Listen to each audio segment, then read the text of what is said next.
So with Bhagavan's grace, let us continue where we left off. We are still learning a few basic things very quickly. For the very first word, Atha, before we go to Atha Yoga, Anusasanam. Very quickly recapping, we covered briefly but precisely the obstacles on our way to learning, the obstacles to moksha, the 6 obstacles. Then we talked about, understood what the body is, how it is composed of the Panchabhutangal, and where are those 5 elements present, how they are present. And then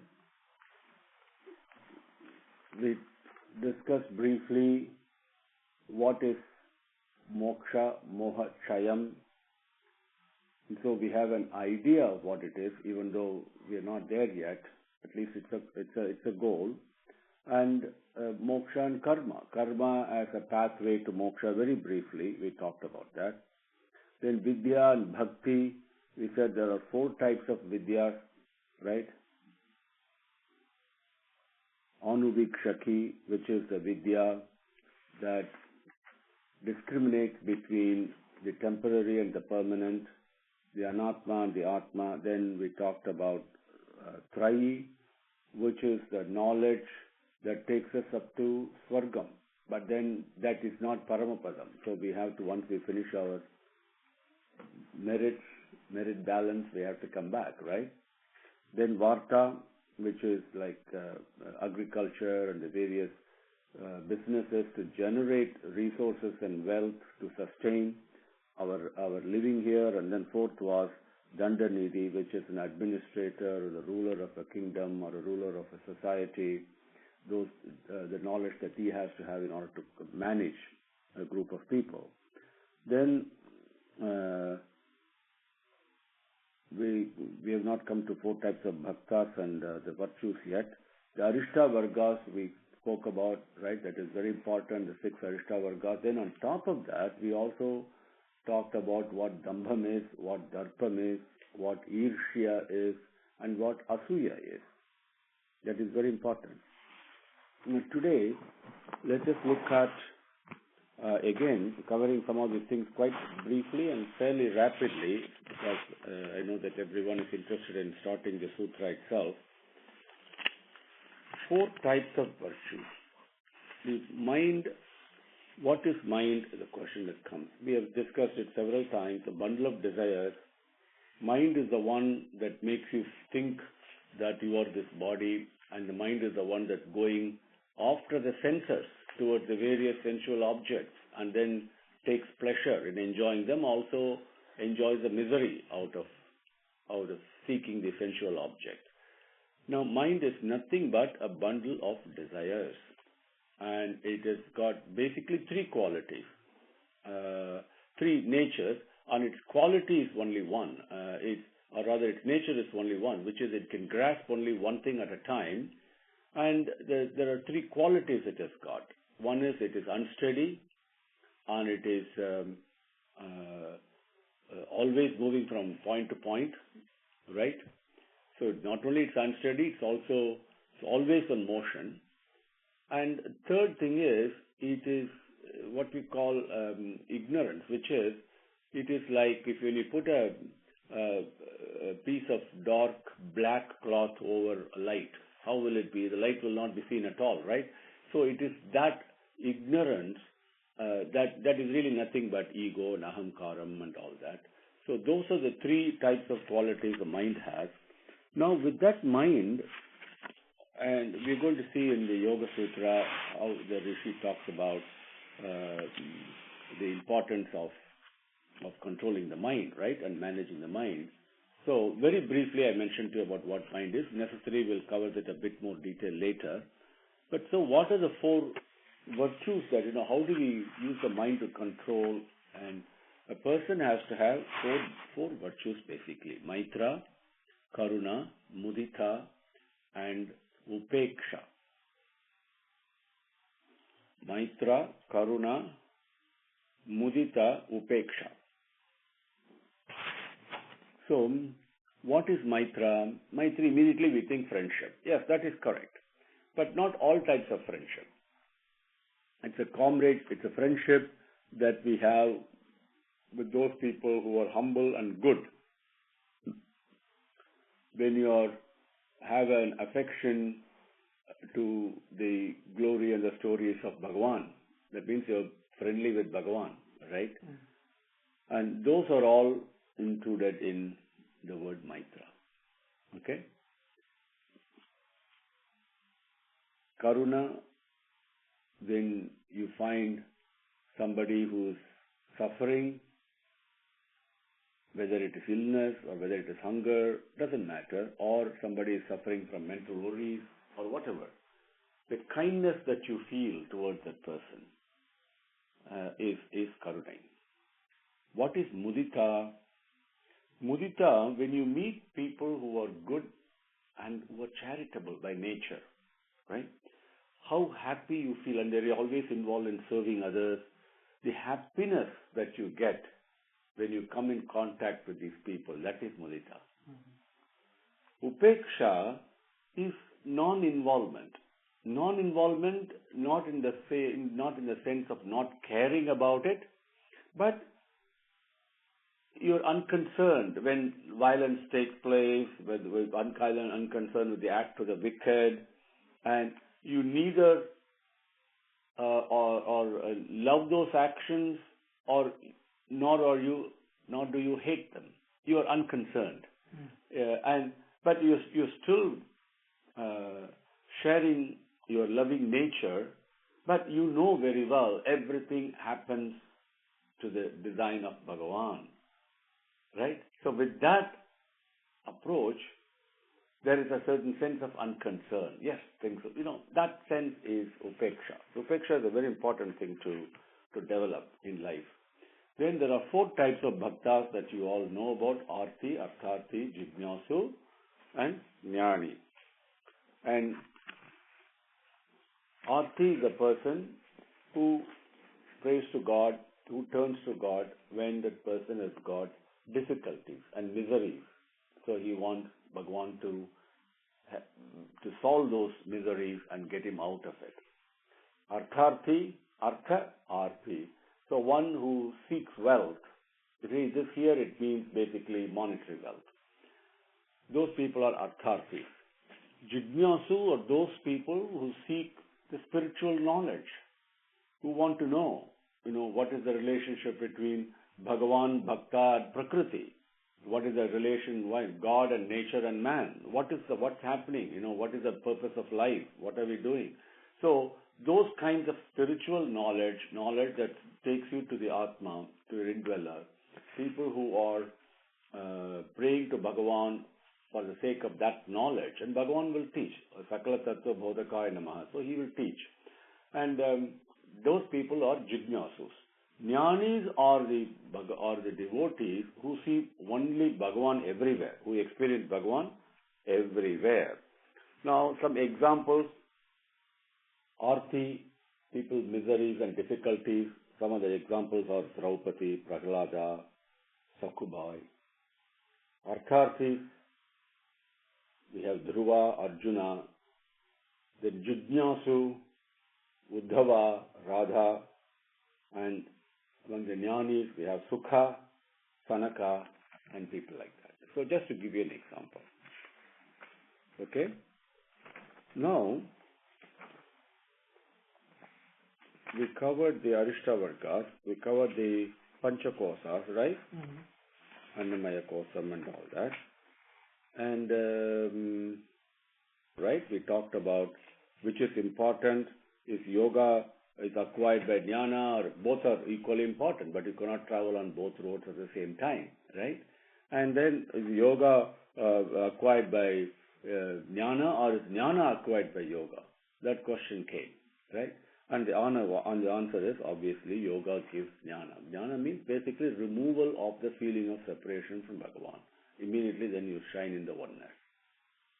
So that comes from only when you embrace the lotus feet and go towards that. Make sense so far? So next the question is, what is the benefit of yoga? So why should I do that? It's like, yoga is like a fire. It's called yoga agni. And what it does, it burns away all papangal we have, all sins. That means we talked about vasanas and we talked about our tendencies. Everything is taking us away from Bhagavan. All those tendencies, all those actions, all those thoughts, all the words we utter away from Bhagavan, not in the company of Bhagavan, all the things we do without offering to Bhagavan, right?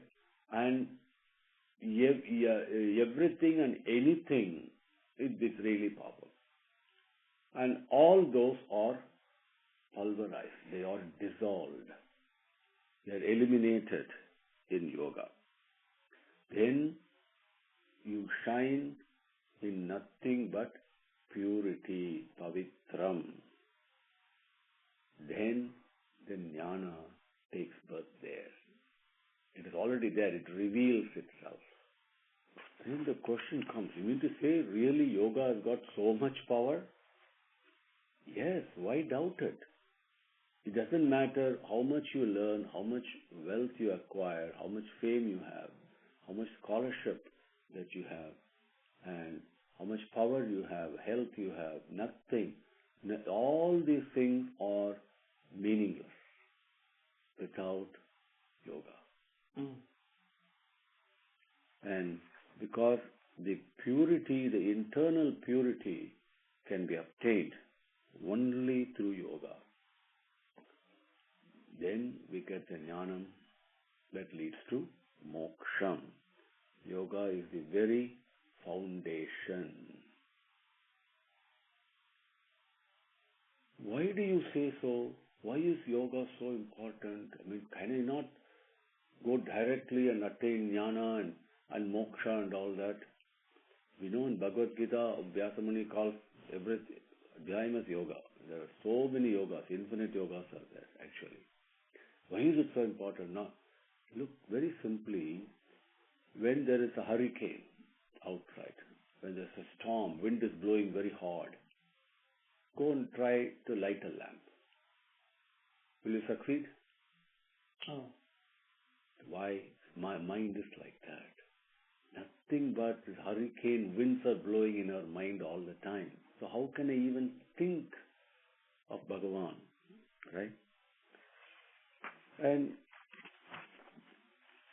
the main purpose of yoga, what it does, it removes all the agitations from your mind and gives you calmness and peace. So the lamp is lit. So jnana and yoga, we covered that very briefly.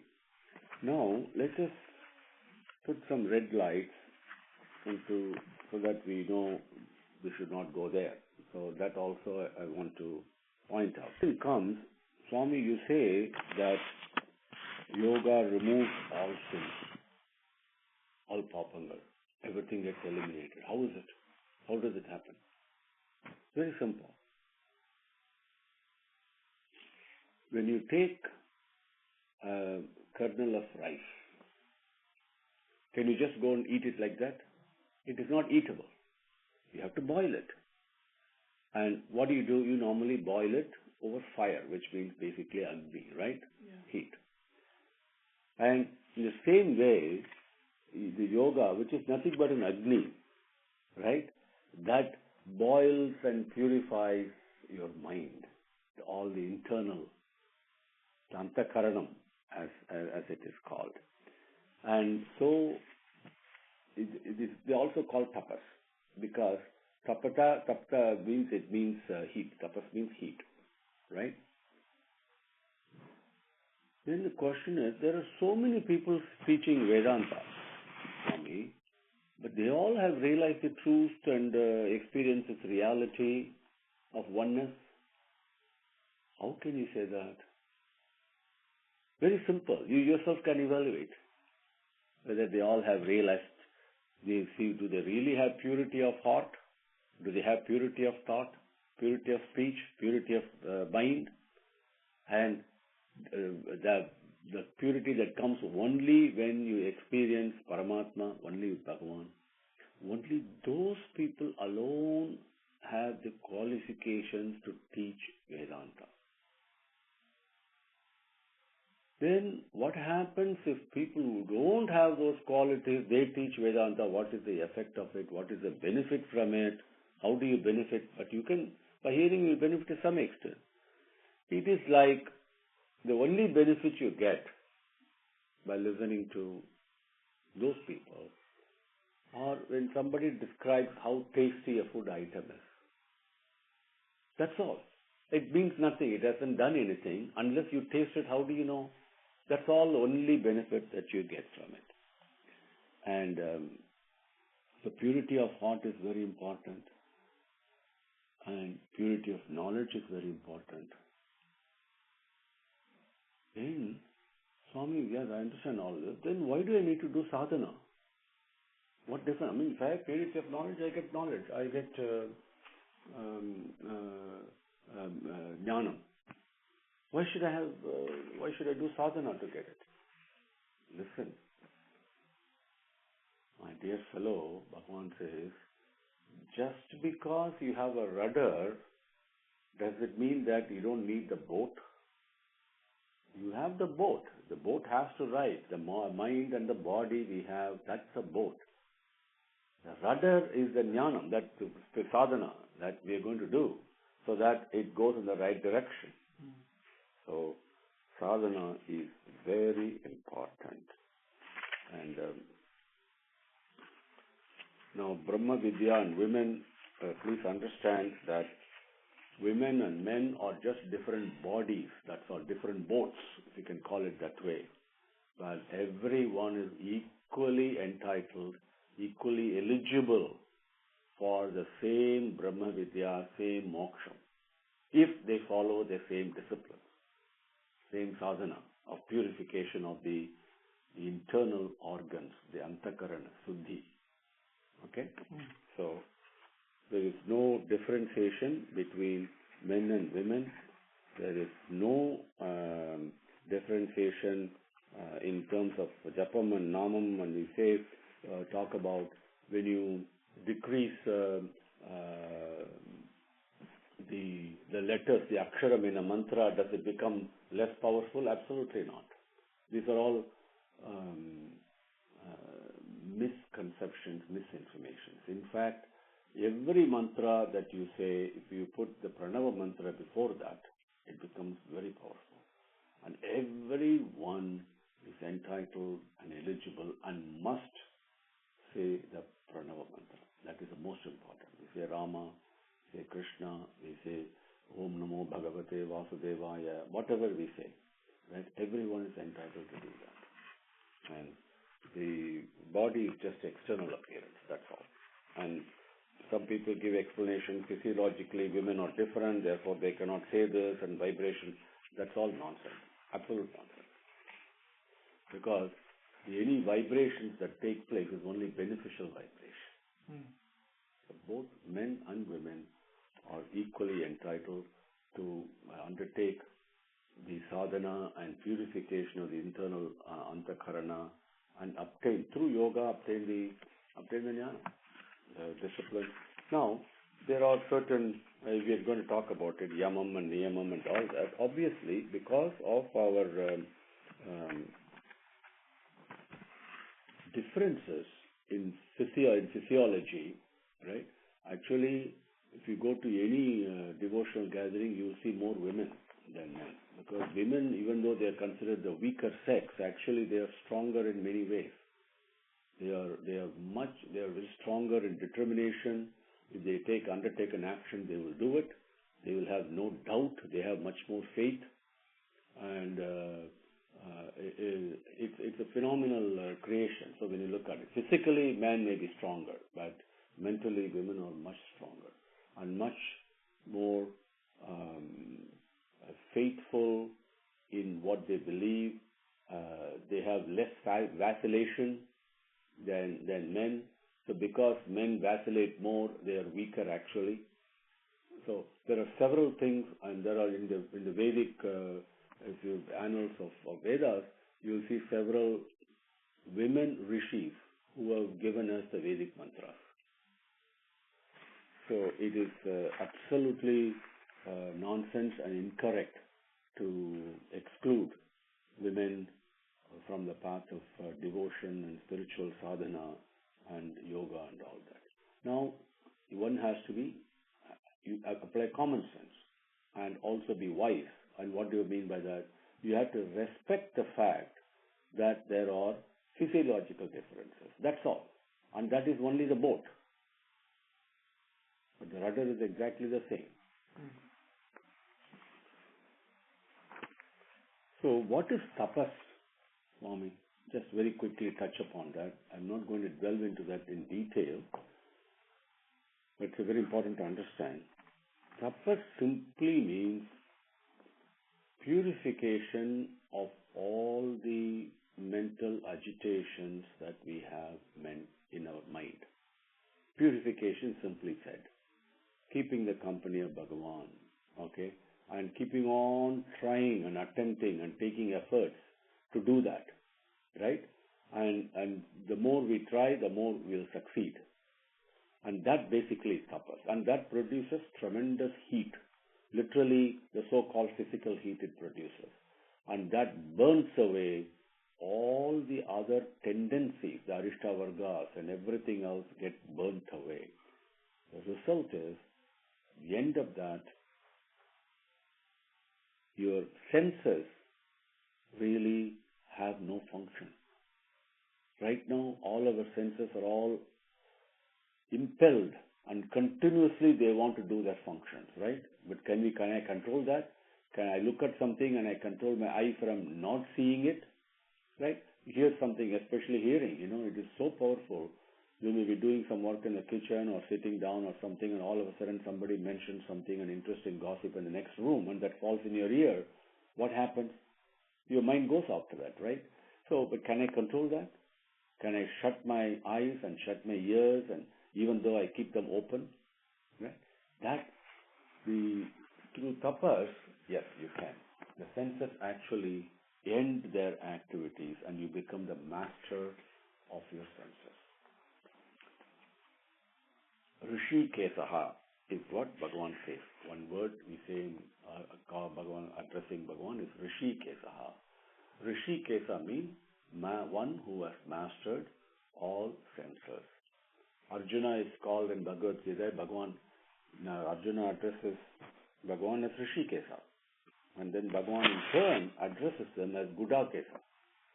And Arjuna, he calls him as Gudakesa. Gudakesa means one who has mastered sleep.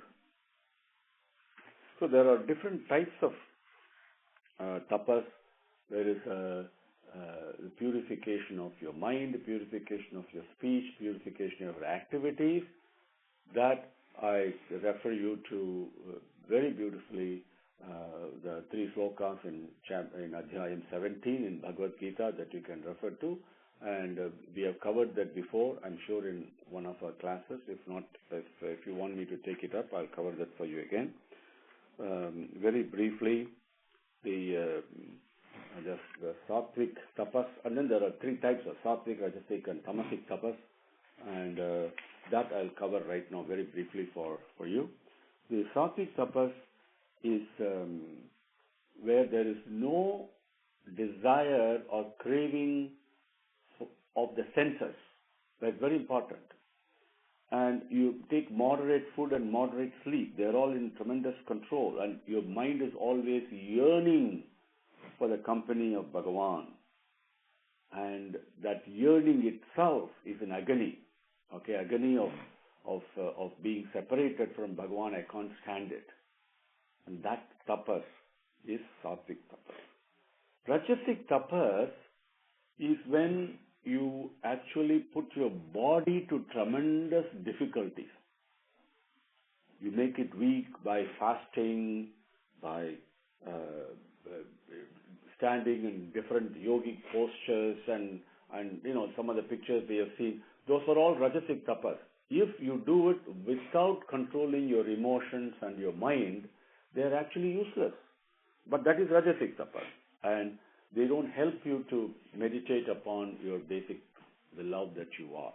Only the emphasis is put on physical asceticism, physical discipline. That is what Rajasic tapas is. Now, Tamasic tapas, something we must know. We go and pray to Bhagavan in order for Bhagavan to satisfy our desires, for our favors. We ask favors from Bhagavan. And taking those favors, we want to explore and exploit the world around us so that we can so-called enjoy the world more. Those types of things that we do, those are all tamasic tapas. And it does not have the end goal of becoming one with Bhagavan. Its purpose is mainly to enjoy life, and you go to Bhagavan for that purpose. 3 key words that I will mention, and then I want to move on to the next subject. We all have heard of Kalpataru or Kalpavriksham. You have heard Kamadhenu. You have also heard Chintamani. Right? So very briefly. So what is this Kalpavriksham and Kamadhenu and Chintamani and all that?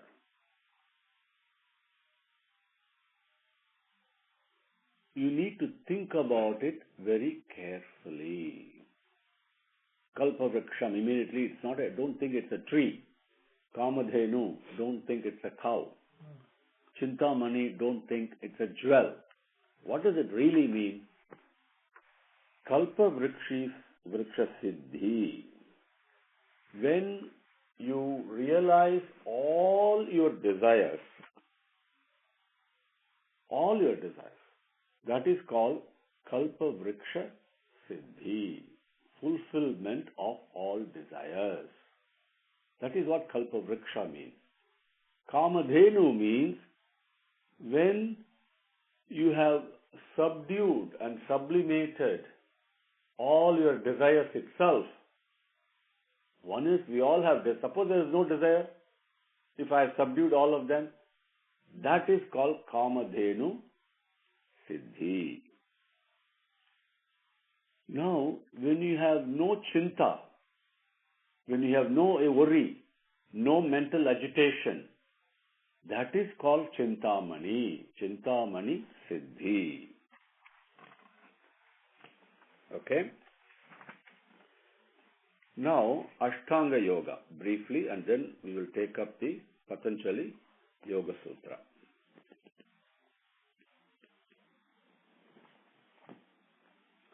The Yoga Shastra says certain asanas. Asana means seating. To be seated one does not mean only sitting on a chair. Okay? Even standing is also a form of asana. Right? And so the Yoga Shastra prescribes that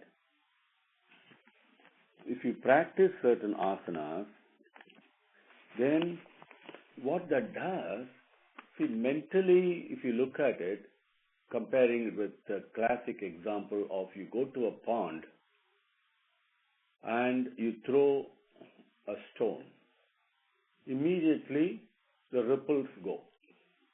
We all know. Right. We see the ripple going to the edge of that pond, and then we think the ripples disappear. No. The ripple has already moved on to the sand or the earth adjacent to the pond. We don't see that.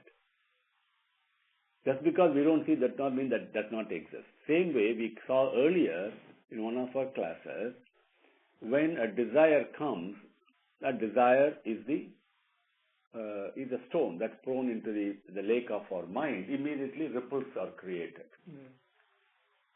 Or a thought can also create desire. They are interrelated, but everything originates from desire. So they go in ripples, they go to the end of my mind. And where is the end of my mind? Right? We saw that it's infinite, isn't it? And what does it mean when the ripples go? That means it's nothing to do with my body. We all think our mind is in our head, and no, it has nothing to do with that. Mind is all over body. So it actually goes beyond the physical limitations of our body and goes into the ether, goes into the atmosphere, goes through the whole universe. So when I have a good thought, those ripples actually, vibrations actually go on and contribute to the goodness. And if I have a bad thought, it does the same thing. If I am generating peaceful thoughts, I create a peaceful environment because the ripples go. So the thoughts are very, very important. And interestingly, the one thing you will agree with me is that the ripples are ever widening by nature. They don't contract, do they? They're all widening. That shows the natural tendency of the Brahma Tattva. Remember we talked about Brahma means most expansive. Everything is expanding only. Nothing is contracting. So now that you have understood the ripples actually are only widen, and the ripples are nothing but the thoughts come in my mind, and they keep widening. By doing certain asanas prescribed in yoga, I am able to limit them. I am able to contract them. I am able to even negate them. So the asanas are very important. Those ripples to remove those. The moment the ripples get removed or become less, what happens? You have less agitation. And when there is no agitation, Shanti, Sha, Anti, end, Sha, bliss. The end is so amaivi we call peace. In English we say. That's what happens. Okay? But Swami now says that yoga has got certain parts to it, auxiliaries, angangal. What are they?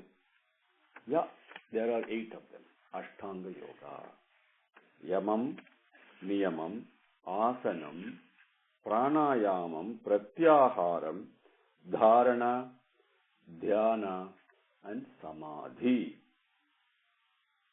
Yama, Niyama, Asana, Pranayama, Pratyahama, Dharana, Pratyaharana, Dharana, Dhyana, Samadhi. So these are 8 parts to it. As we covered earlier, it is not stepwise. It is not like you're going from kindergarten to PhD. No. It is 8 parts of the same thing, the same entity that gets revealed as we progress in different stages. So the question comes, if moksha, mukti has to be attained, then all the 8 of these have to be practiced very perfectly, or, we all always want shortcuts, right? Even Vishnu Sahasranamam, we want a shortcut, so Parvati says, right? Sri Rama Rama Rameti, like that. Is there a shortcut for me? Do I need to do all the 8? Or if I do just one of them, is that enough for me?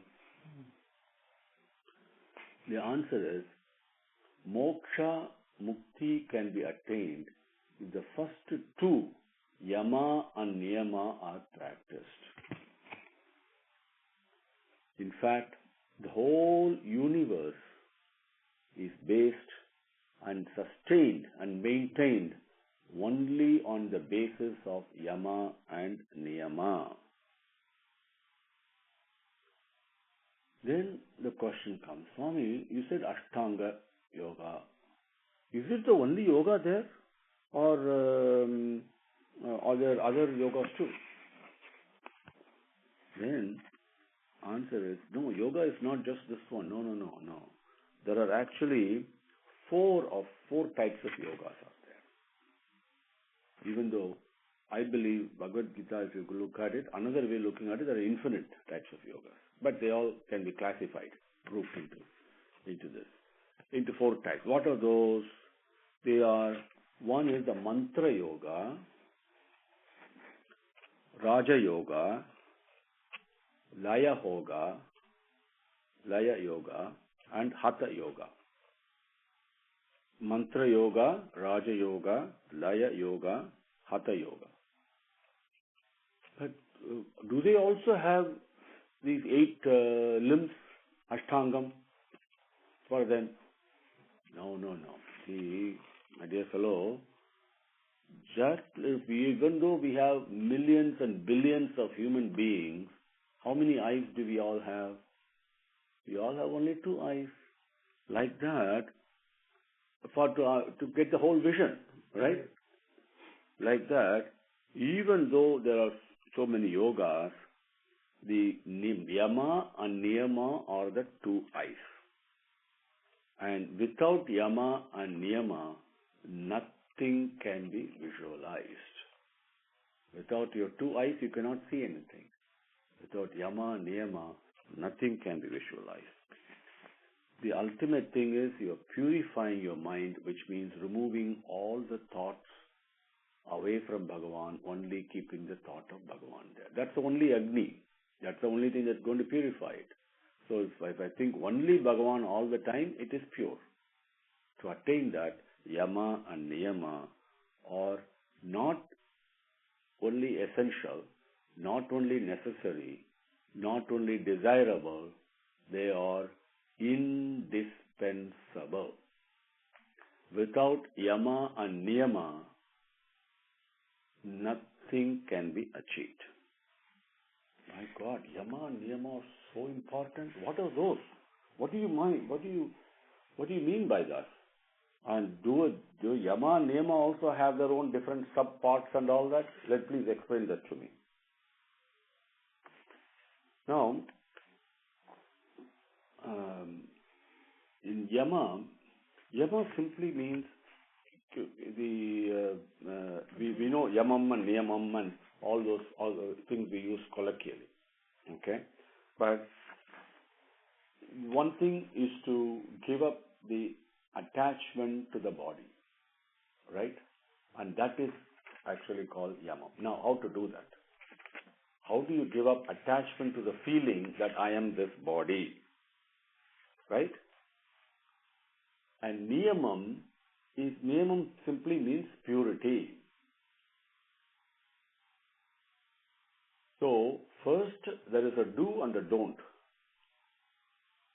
The fact I am thinking I am this body, it's an impurity. That has to be given up. That's a don't. Don't think like that. Give that up. So that is yama. Now the second thing is I need to purify my thoughts, purify my mind. That's a do. That is niyama. In yamam itself, there are 10 parts, and we'll cover these one by one. The ahimsa. Ahimsa means non-violence. Non-violence means it's just not physically hurting someone, not hurting someone through words, not hurting someone by thoughts. Okay? But even, for example, when a guest comes, and if you keep your house quite unkempt and dirty and all that, that's also an act of violence. You understand what I'm saying? So, and it's very important to understand what ahimsa is. And Satya, which is a call of our own conscience. Asteya. Asteya means, it's a very important thing. As one person who was very close to Ramana Maharishi, and one of the 10 people present in that room when Ramana Maharishi left his body. One of the greatest teachings, he said, basically 2 things. One, the first thing is, don't seek or desire things that don't belong to you. Don't want things that belong to others. Asteya, that is non-stealing. You should not steal something that belongs to others. That goes for everything. So much so, in the kingdom of Parikshit, when Kali had entered after the departure of Krishna, and Parikshit was such a great king, he knew Kali had come. So he took proactive steps, which means basically administratively and institutionally, and through punishment and correction as well as preventive measures, he made sure that dharma was being followed. Dharma did not decline. He took all the steps necessary with such strict force and such phenomenally strict rulership. He made no compromise on that. So much so, everybody was happy because people were following dharma, and in schools, proper lessons were being taught, and rishis were doing their disciplines and sadhanas. Brahmins were following their varnashrama dharma, and kshatriyas. Everybody was following there, and people were all united together. So dharma was in vogue. Parikshit kingdom is something we should emulate even today. Then you will see there will be no problem. It's an example of how a king should be. And in his kingdom, now Kali had entered, and Kali has his dharma. Kali's dharma is to do kalagam, to do confusion, to cause confusion, right? So that is its dharma, and you can't blame that. And that's also part of Bhagavan's creation. In that situation, talking about asteya, you go on a street and you see a piece of paper lying there, some dust or a leaf had fallen down and lying there, and the wind comes and blows it.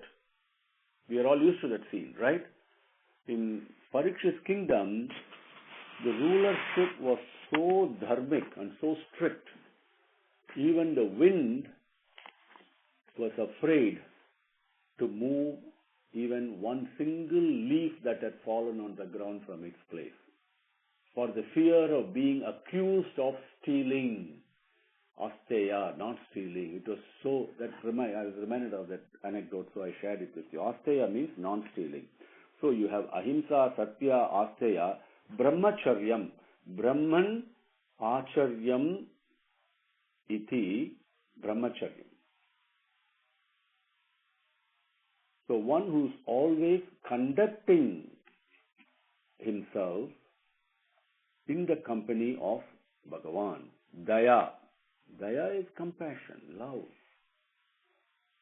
Arjavam, very important. We have spoken about this several times. It's a straightforwardness, the simplicity of being straightforward. No agenda, just speaking in simple truth. Arjavam is an extremely important quality, which we have moved away from tremendously. Okay, we say things to please each other. That's not good. Arjavam. Kshama. Kshama means forbearance. Forbearance, not with the attitude of being helpless about it. Helpless with the situation. Something happens beyond my power, so I have to bear it. No. Kshama means forbearance, bearing things that happen with the full confidence and faith and awareness it is happening for Bhagavan's design. Bhagavan knows. That is Kshama. Dhruti. There are two things we need to understand. One is you call a determination. We are determined to do something that we all recognize. That is called Dhi. Dhi means determination. Now, suppose your determination, you start highly determined today, and you meet some obstacles, ups and downs and all that. 1 week from now, you give it up. That is not determination. You started with determination. So dhruti is important. Dhruti means you must be steadfast. Dhruva, the name Dhruva comes from dhruti, dhru. That means steadfastness. So steadfastness is very important. Mita aharam, moderation in food intake. Saucham is physical purity of keeping your body clean, the clothes that you wear clean, the surroundings you are clean, and also purity of mind, thinking, wanting to think, because the idea is we want to get purity of mind. That is where we're starting this. So when you're at the starting point, you may not have that. Yama may not be there. But the desire to want to keep the company of Bhagavan, that will purify it. So the 10 characteristics, auxiliaries, whatever you want to call it, 10 parts of yama. Again, quickly revising that. Ahimsa, Satya, Asteya, Brahmacharya, Daya, Arjavam, Kshamam, Dhruti, Mita Aharam, Saucham. Okay, Swami, now I understand. So, if I have these 10, basically I don't have an attachment to my body. Basically it comes to it. Now also, another way to look at this is, we'll talk about it later, is withdrawing the senses from the sense objects. That is the first step of yama. Okay? And niyama means withdrawing the mind from the sense objects, to put it in a very brief way. Okay? Now, what are the 10 auxiliaries, angams included in niyama? Because yama and niyama, you say, are the most important. You'll forget all the others. They will happen by themselves. So what is important, 10 important chunks in niyama? First is tapas. We briefly talked about tapas. I also referred it to Adhyayam 17. Please go through that. There are 3 slokams. Very important. One talks about the tapas associated with the body, another with the speech, and the third is tapas of the mind. Out of the 3, tapas of the mind, the mental tapas is the most important. All the others will automatically happen. That's what he is talking about here. Tapas, santosham, astikya buddhi. Astikya buddhi means not only belief in Bhagavan, the buddhi that says, hey, there is a permanent entity. Put your faith in that. That permanent entity is nothing but love. It never changes, never increases, never decreases, never vanishes. Always present, all times, in all places. Astikya buddhi. That buddhi is important. Buddhi has to become powerful. Dhanam. We call it as charity. Now, what is charity? We saw in Taittiriya Upanishad. The dhanam does not mean giving money away and then writing a check. No. It's the attitude of sharing what you have with people who need it. It is like the leaf on a tree giving out oxygen to me because I need oxygen. Then I give in turn carbon dioxide. So that is called charity. There is nothing that you own, that you care. You say that I give it to you. What is it that you own? Nothing. But in nature is such that there is an entity that has something that another entity needs it. That's all. And you share it. Or you give it, depending upon what it is. If it's a coat you are wearing, you give it away. You shared a piece of cloth. You shared the warmth. Right? So that attitude behind that of being an instrument of Bhagavan in sharing, it could be wealth. And again, I repeat, one of the worst sins we can do is to hang on to the wealth we have. I know most of us are you also ask me why I talk about wealth, because I see that these people mistake that. Yes, make money, but share it. It is like a blood flowing in your body. If the blood doesn't circulate, it becomes unhealthy. That's what's happening to society, because everybody is hanging on to their... that is wrong. Very, very wrong. And that's clearly mentioned in our scriptures. Now, same way, if you have some knowledge, share it with others. If you have physical strength, share it with others who need it. So, whatever, or food, everything, whatever Bhagavan has given as a skill to you, everyone Bhagavan has blessed with at least one unique talent and skill. Nobody is superior, nobody is inferior. They're all the same. We saw Dharpam and Dambham and all that. Why? Nothing. Everything belongs to Bhagavan only.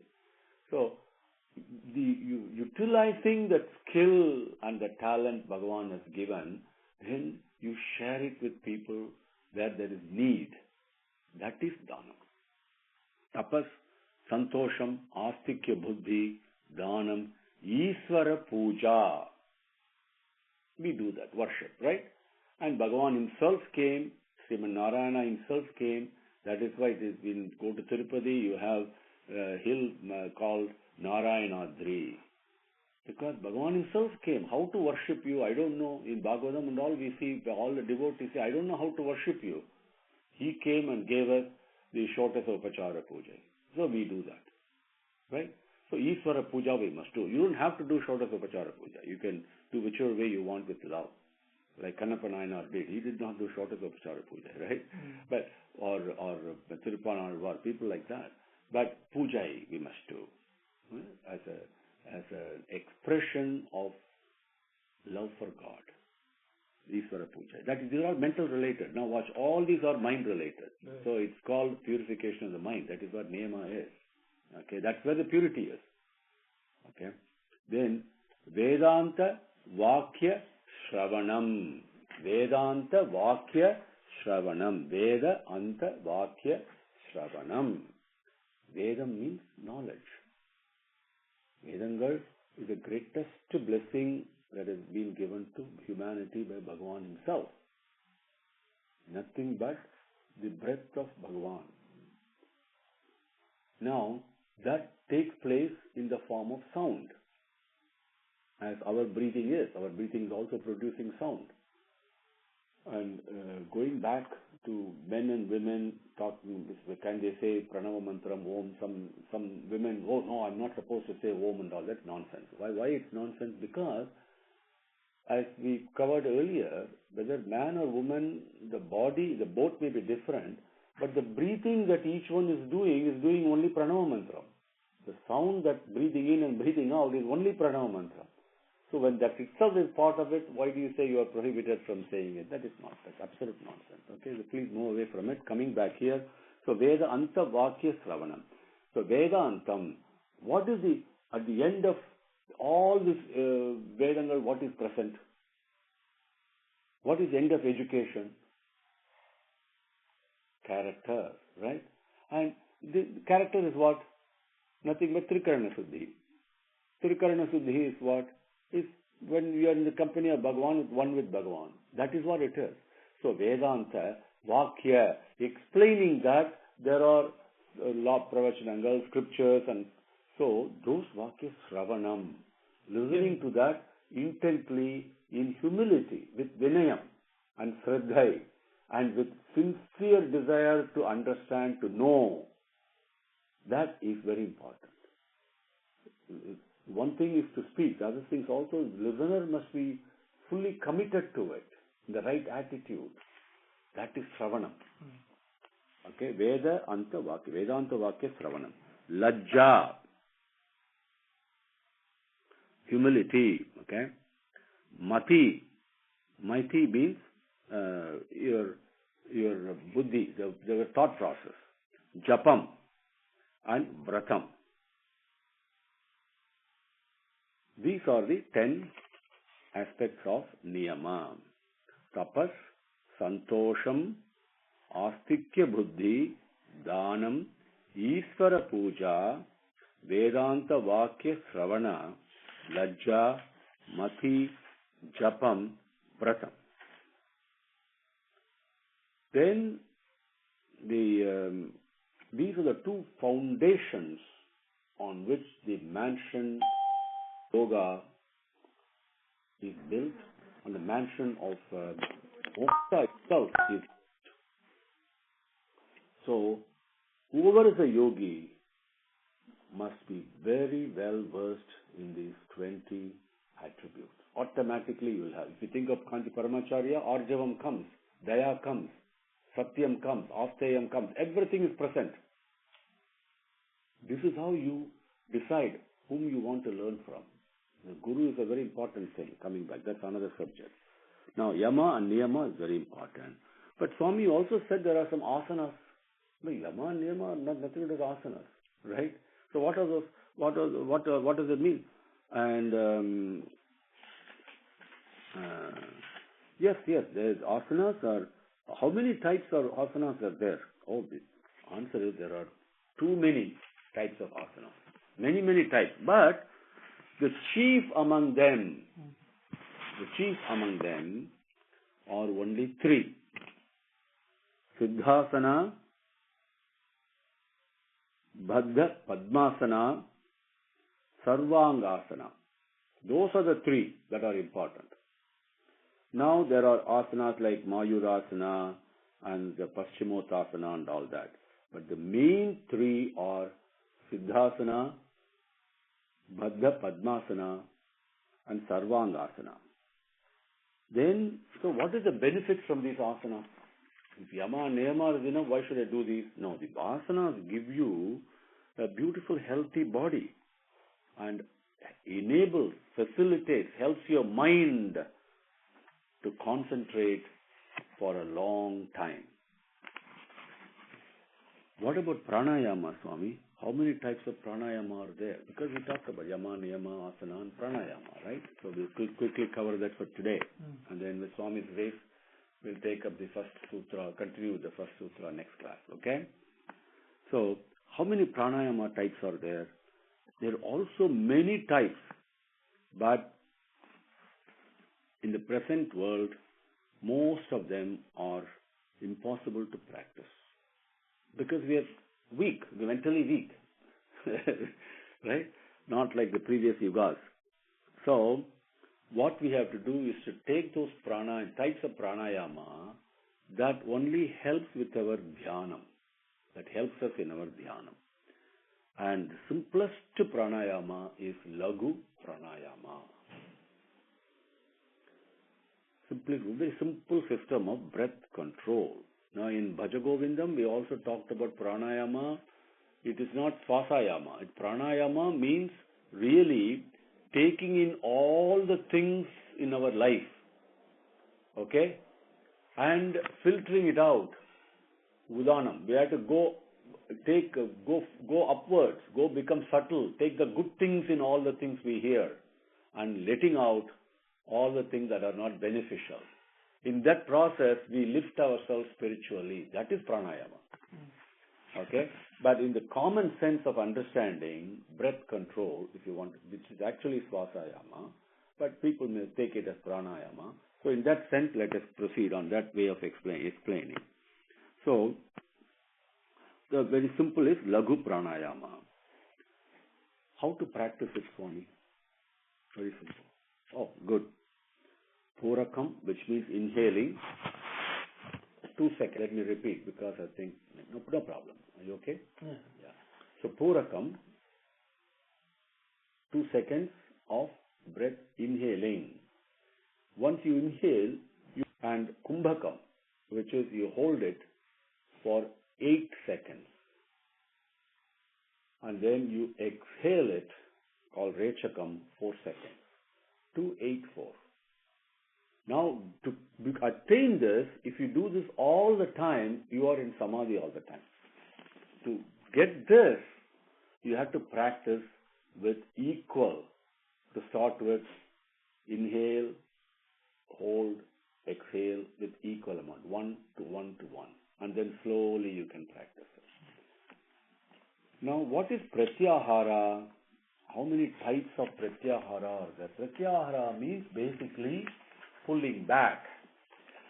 When you do yama and niyama, when the senses are in control and don't immediately, even if you look at an object, you are not attached to it, because that's what basically means. Remember, we talked about earlier, you see something, but you don't see it longer than what you should. That observe the matra limit. And then mind, you also control it so that it is not attached to the object that you're seeing. You are withdrawing the mind. Then what is the net result will be? Automatically, you are not only withdrawing from the external world, even though you're living in it, you are traveling internally into the internal world. That is pratyaharam. moving internally. Sakara, Nirakara and Atma Bhava. Those are the three methods of Pratyaharam. Okay? Why, now you can say, why do I want to control sense and why do I want to withdraw my mind from the sense object? You may have a different objective for that. Depending on the objective with which you do, these are the three types. If I want to reach only Bhagavan, then Atma Bhava comes in the Pratyahara. So, if I am doing it if I worship a form and with that I go inward, that is called Saguna Upasana, Sakara. Then if I do on a formless basis, looking at, focusing on peace, the envelope of peace around me or love within me or whatever, that is Nirguna or Nirakara. Atma Bhava, when, as I mentioned to you, reach the Bhagavan inside. What is Dharana, Swami? Pratyahara, then Dharana. How many types of Dharana are there? My dear fellow, there is only one type of Dharana. And Dharana simply means being established in it for a long period of time. Whatever object that you focus on. What is Dhyana? Dhyana is also only one type. And when it is one-pointed, without any other deviation or distraction or anything like that, that is called Dhyana. And Samadhi means fixing the mind free from all impulses and agitations on Bhagavan, on your own self, where you even lose your sense of separateness. Then, how will, when you are in Samadhi, it is Nischalam, Nischala Tattvam, Bhagavan, that is what Nischalam. There is no movement of any type. How will it be, Swami? How will the mind be at that time? See, just imagine you have to thread a needle. How will you do it? You are intent on the job, right? It is not like it is something very foreign. It's very common, natural to us. And before you put it through that hole in the needle, what you have to do, you have to have the edge of the thread, sharp and straight. Right? That is what we do with all this Ashtanga Yoga. The mind has become sharp and straight. No deviation. What happens at that time? Obviously, the river merges with the ocean. That is what Nischalam. Nischalam means that threading the needle. That's a brief overview. And with Swami's grace, we will take up the first sutra in the next class. Om Shri Gurubhyo Namaha.